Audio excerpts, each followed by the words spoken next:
ഇറാനെതിരെയുള്ള American Israel ആക്രമണം ഒരാഴ്ച പിന്നിടുമ്പോൾ ഇതാ അമേരിക്ക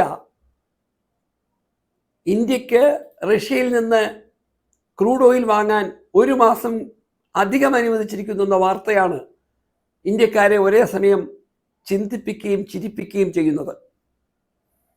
ഇന്ത്യ എന്ന പരമാധികാര രാജ്യം ലോകത്തിൻ്റെ തന്നെ ചേരിചേരാ പ്രസ്ഥാനത്തിൻ്റെ മുന്നണി പോരാളിയായി നിന്നുകൊണ്ട് പല രാജ്യങ്ങളും തമ്മിലുള്ള തർക്കങ്ങൾ പരിഹരിക്കുന്ന കാര്യത്തിൽ എന്ന് മാത്രമല്ല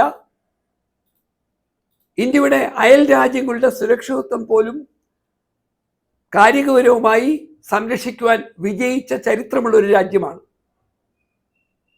ആ പരമാധികാര രാജ്യം തങ്ങൾക്ക് ആവശ്യമായ വിഭവങ്ങൾ എവിടെ നിന്ന് വാങ്ങണമെന്ന് മറ്റൊരു രാജ്യം തീരുമാനിക്കുമെന്ന് പഴയ കാലത്ത് ചിന്തിക്കാൻ പോലും കഴിയുമായിരുന്നില്ല.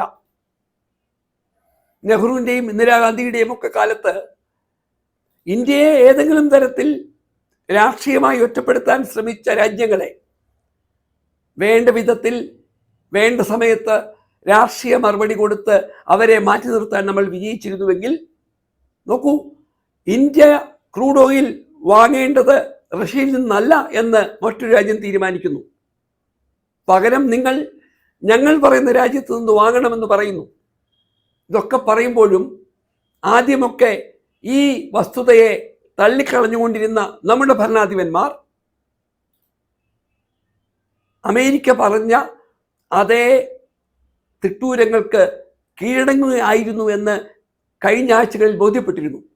ഇതാ ലോക സാഹചര്യം ഒരു യുദ്ധത്തിൻ്റെ ഭാഗമായി മാറുമ്പോൾ ഇന്ത്യയോട് അമേരിക്ക പറയുകയാണ്, നിങ്ങൾക്ക് 30 ദിവസം റഷ്യയിൽ നിന്ന് എണ്ണ വാങ്ങാൻ ഞങ്ങൾ അനുവദിച്ചിരിക്കുന്നു എന്ന്.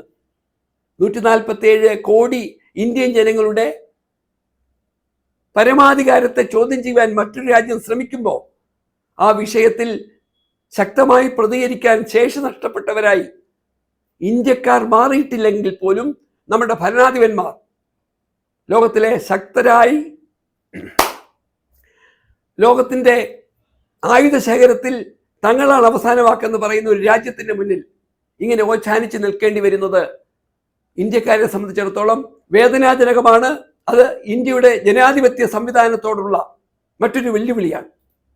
അവിടെയാണ് ഇന്ത്യൻ ദേശീയതയെ പറ്റി ആവർത്തിച്ച് ആണയിട്ടുകൊണ്ടിരിക്കുന്ന നമ്മുടെ ഭരണാധിപന്മാർ നമ്മുടെ രാജ്യത്തിൻ്റെ പരമാധികാരത്തെ മറ്റു ചില രാജ്യങ്ങൾ അവരുടെ താല്പര്യത്തിന് വേണ്ടി ചോദ്യം ചെയ്യുമ്പോൾ നിശബ്ദമായി അവരുടെ തിട്ടൂരങ്ങൾക്ക് കീഴ്പ്പെട്ടുകൊണ്ടിരിക്കുകയാണ് എന്ന് തോന്നിപ്പിക്കുന്നത്.